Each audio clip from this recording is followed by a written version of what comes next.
Friends, இன்றைக்கி நான் கடி செய்ய போகிறேன். இது பார்த்தீங்களான்னா ரொம்ப ஆத்தென்டிக் ஸ்டைலில் தான் இன்றைக்கி நான் சமைக்க போகிறேன். இதில் பார்த்தீங்களான்னா உங்களுக்கு இந்த கடலப்பருப்பு இருக்குதுன்னா, கடலப்பருப்பு நைட் நான் தண்ணியில் ஊற வச்சுருக்குது. ஊற வச்சுட்டு ஒரு 2-3 டைம்ஸ் அதில் நல்லா வாஷ் பண்ணிக்கணும். வாஷ் பண்ணிவிட்டு இதில் மிக்ஸி ஜாரில் நம்ம அடிச்சிக்கலாம். உங்களுக்கு வேணும்னா நான் கல்லில் கூட நீங்கள் நல்லா அடிச்சிக்கலாம்.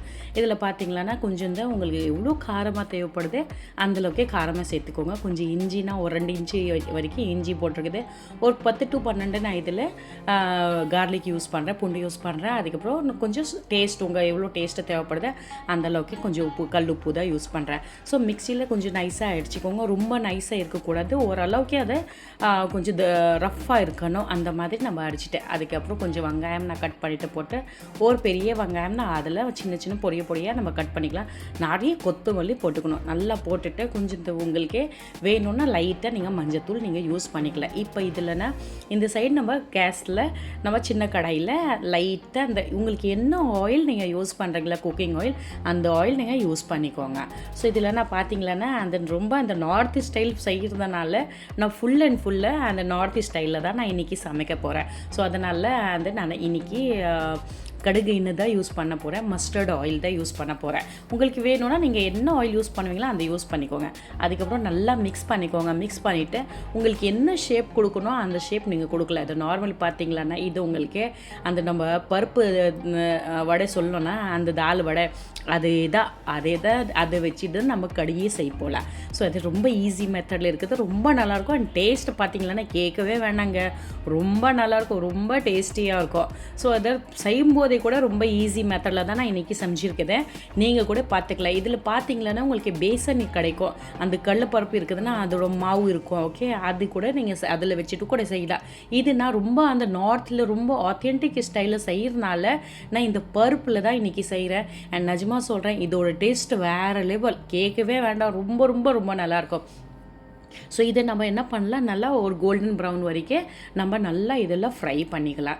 இது 1 டைம் ஃப்ரை தான், 2 டைம்ஸ் கிடையாது. ஒரே வாட்டி நம்ம நல்லா கொஞ்சம் டீப் ஃப்ரை பண்ணிக்கலாம்.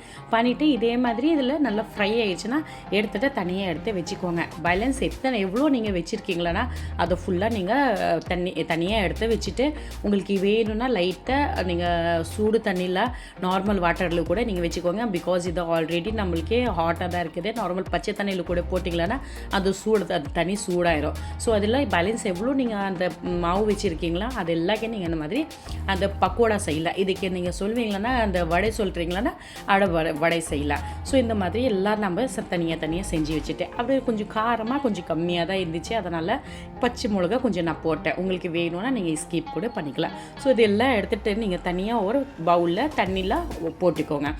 வேணான்னா விட்டுருங்க. நம்ம கடி செய்யும்போது உடனே ஃபஸ்ட்டு கொஞ்சம் ஒரு கொதிக்கு வந்துருச்சுன்னா அந்த டைம் நீங்கள் போட்டுக்கோங்க. ஸோ இதெல்லாம் ஆகும் உள்ளே நல்லா அதை பாயில் ஆயிரும், அது ஹார்டாக இருக்காது. அதனால நான் என்ன பண்ணிட்டேன், கொஞ்சம் தண்ணியில் ஊற வச்சுட்டேன். ஊறிடுச்சுன்னா ரொம்ப சாஃப்டாக ஒரு நம்மளுக்கே வடையே ரொம்ப சாஃப்டாக இருக்கும். ஸோ அப்புறம் என்ன மிக்சியில் கொஞ்சம் ஆல்ரெடி நான் ஃபஸ்ட்டு இந்த வடைக்கு எடுத்துட்டேன். அதுக்கு அப்புறமா கொஞ்சம் தான் இதில் 2-3 டைம் அதில் திருப்பியும் நைஸாக அடிச்சிக்கணும். அந்த மிக்சியில் பருப்பு நல்லா மிக்சியில் அடிச்சுட்டேன். இதுக்கப்புறம் பார்த்தீங்களன்னா இது வீட்டோட தயிர் தான், ரொம்ப நல்லாயிருக்கும். எங்கள் அம்மா தான் செய்வாங்களா, ரொம்ப நல்ல திக்கான கெட்டியாக அவங்க இது சமைப்பாங்களே எப்போவுமே. அதனால எப்போவுமே தயிர் இது பண்ணோன்னா எங்கள் அம்மாவுக்கு தான் சொல்லுவேன். ஸோ இது பார்த்தீங்கன்னா 250 grams to 300 grams வரைக்கும் தயிர் தான் யூஸ் பண்ணுறேன். அதை நல்லா ஃபஸ்ட்டு மிக்சியில் இதை நல்லா மிக்ஸ் பண்ணிக்கோங்க. மிக்ஸ் பண்ணலைன்னா ரொம்ப ஒரு சின்ன ஒரு பீஸ் மாதிரி தான் இருக்கும், பால் ஏடு இருக்கும், அதெல்லாம் ஒரு மாதிரியாக தான் இருக்கும். அதனால நீங்கள் என்ன பண்ணுங்கள், நல்லா ஒரு அடிச்சுக்கோங்க. அதுக்கு ஒரு பார்த்தீங்களா நல்லா ஃபைன் பேஸ்ட்டு நான் அதில் பண்ணிவிட்டு என்ன ஆச்சு, நல்லா ஒரு கடினா ரொம்ப ஒரு நைஸாக இருக்கணும். அந்த மாதிரி தான் நம்ம பண்ணிக்கணும். ஸோ அதில் கொஞ்சம் நம்ம நல்லா தயிர் மிக்ஸ் ஐட்டம் தான் நம்ம போடணும். போட்டுட்டு அப்புறம் பாருங்கள் நல்லா ஒரு தண்ணி மாதிரி தான் இப்போ தெரியுது. பட் அப்புறமா பாருங்கள் சமைக்கும் போது நல்லா திக்காக இருக்கும். பாருங்கள் ஒரு ஸ்பூன் வரைக்கும் நான் இதில் ஆயில் போட்டிருக்கேன். கொஞ்சம் தான் மஸ்டர்டு யூஸ் பண்ணுறேன், அதை விட கொஞ்சம் ஜீரகம் யூஸ் பண்ணுறேன். ரெண்டும் நம்ம நல்லா கொஞ்சம் நல்லா தாளிச்சிக்கணும். 2 பே லீஃப் யூஸ் பண்ணுறேன். அது ஒரு 4 நான் காஞ்ச மிளகா தான் யூஸ் பண்ணுறேன். உங்களுக்கு மிளகா வேண்டான்னா நீங்கள் ஸ்கிப் பண்ணிக்கலாம். அதோட கொஞ்சம் கருவேப்பிலை தான் யூஸ் பண்ணுறேன். ஸோ எல்லாமே நல்லா கொஞ்சம் ரொம்ப ஹை ஃப்ளேம் வைக்காதீங்க, கொஞ்சம் சிம்லேயே வச்சுட்டு நம்ம நல்லா கொஞ்சம் ஃப்ரை பண்ணிக்கலாம். கொஞ்சம் நல்லா ஃப்ரை ஆகிட்டு அப்புறமா அதில் தான் நம்ம கொஞ்சம் நான் இன்றைக்கி கொஞ்சம் அந்த பெருங்காயம் கூட யூஸ் பண்ணுறேன். பாருங்கள், என்னோடய இதில் ரொம்ப ஹை ஃப்ளேம் பண்ணிட்டீங்களான்னா எல்லாமே தீஞ்சிரும். ஸோ எப்போவுமே நம்ம பண்ணும்போது கொஞ்சம் சிம்லேயே வச்சுட்டு மேனேஜ் பண்ணிக்கலாம். ஸோ நம்ம எப்போ நம்ம அந்த கடி போட போகிறேன்னா அந்த டைம் தான் நம்ம மஞ்சத்தூளை போடணும். முன்னாடி போடக்கூடாது. முன்னாடி போட்டிங்களன்னா அந்த மஞ்சத்தூளை நல்லா இதாகிடும், தீஞ்சிருச்சுன்னா டேஸ்ட்டு மாறிடும். அதுக்கப்புறம் நம்ம அந்த ஆல்ரெடி அந்த பருப்பு தயிர் எல்லாம் மிக்ஸ் பண்ணி வச்சுருக்குதுன்னா அதை தான் நம்ம அது மேலே போட்டுக்கலாம். ஸோ இது நம்ம நல்லா பாயில் ஆகணும். ஸோ உங்களுக்கு பை சான்ஸ் நீங்கள் அந்த வடை இருக்குதுன்னா தண்ணியில் நீங்கள் போடலையானா இது ஒன்று கொதிக்கு அப்புறமா தான் அதை போட்டிங்களான்னா அப்புறம் நம்ம தண்ணீர் போடுறதுக்கே தேவையில்லை. ஸோ நான் என்ன பண்ணுறேன், இது கொஞ்சம் நல்லா பாயில் ஆகணும். அந்த பருப்பு இருக்குதுன்னா அது பாருங்களேன், தண்ணியில் போட நல்லா எல்லாம் தண்ணி சக் பண்ணியாச்சு. அது பார்த்தீங்களன்னா உள்ளே நல்லா பாயில் ஆகிடுச்சு. ஸோ ஆல்ரெடி அதில் என்ன தண்ணி இருக்குதுன்னா அது கூட அதில் போட்டுக்கோங்க. இப்போ பார்த்தீங்களா நம்ம செஞ்சுருந்தேன், எவ்வளோ செஞ்சேன். அப்புறம் பார்த்தீங்களா கடாய் ஃபுல் ஆயிடுச்சு. ஸோ என்ன பண்ணிட்டேன், கொஞ்சம் தான் நான் இன்னொரு பாத்திரமில் செப்பரேட் பண்ணிவிட்டேன். ஸோ என்ன ஆச்சு, நம்மளுக்கு ஒரு மிக்சிங் பண்ணும்போது கீழே இது கொட்டாமல் இருக்கும். அதனால் கொஞ்சம் நம்ம ஒரு 1 or 2 minutes வரைக்கும் நல்லா நம்ம கொதிக்க வச்சுக்கணும்.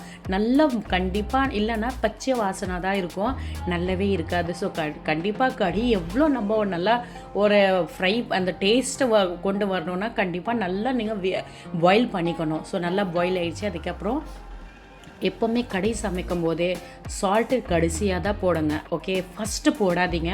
ஃபஸ்ட்டு போட்டிங்களன்னா சில டைம்னா அது பிரேக் ஆகிரும். அதனால லாஸ்ட் டைம் தான் போட்டுக்கோங்க.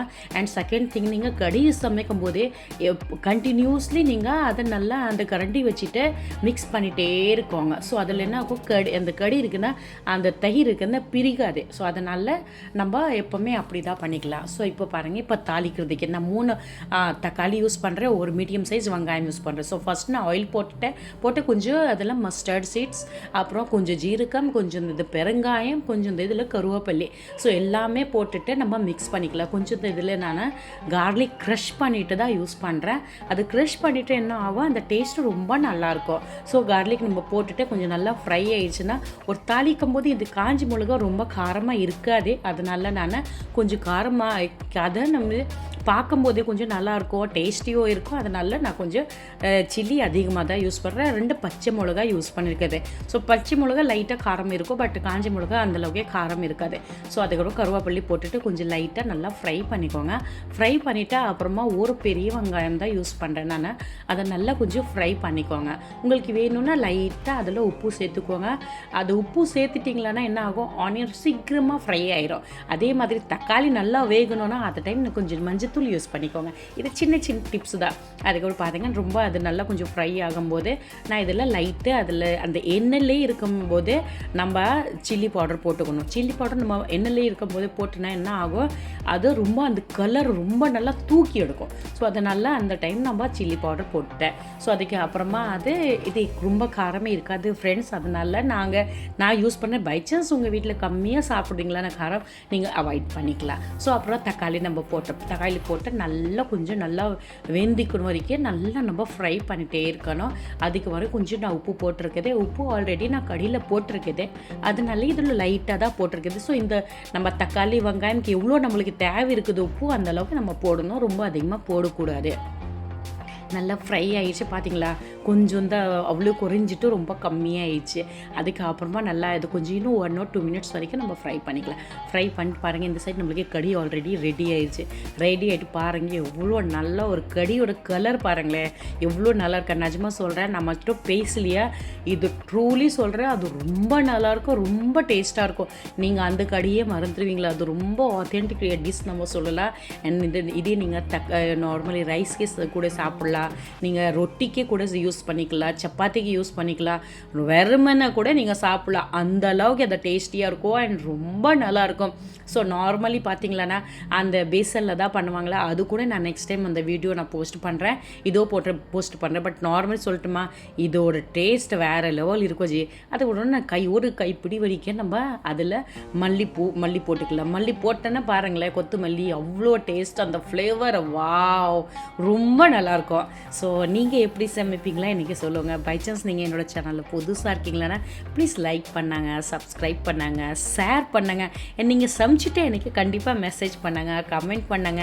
ஆமாம் நான் செஞ்சேன், நான் நல்லா இருந்துச்சு. ஸோ ப்ளீஸ் நீங்கள் புதுசாக இருக்கீங்களா ப்ளீஸ் வெயிட் என்ன பண்ணுறீங்களா, லைக் பண்ணுங்கள், சப்ஸ்கிரைப் பண்ணிடுங்கப்பா. அது பாருங்கள் ரொம்ப டேஸ்டியான நம்மளுக்கே ஒரு கடி ரெடி ஆகிடுச்சு. நீங்கள் தொட்டுக்கேந்து நீங்கள் ரைஸ் வச்சுட்டு நீங்கள் சூப்பராக ஹாட் ரைஸ் அண்ட் ஹாட் கடி வச்சுட்டு நீங்கள் சாப்பிட்டுக்கலாம். ரொம்ப டேஸ்டியான நம்மளுக்கு கடி ரெடி ஆகிடுச்சு. தேங்க்யூ ஃபார் வாட்சிங் ஸ்ரேயா குசும் கிச்சன்.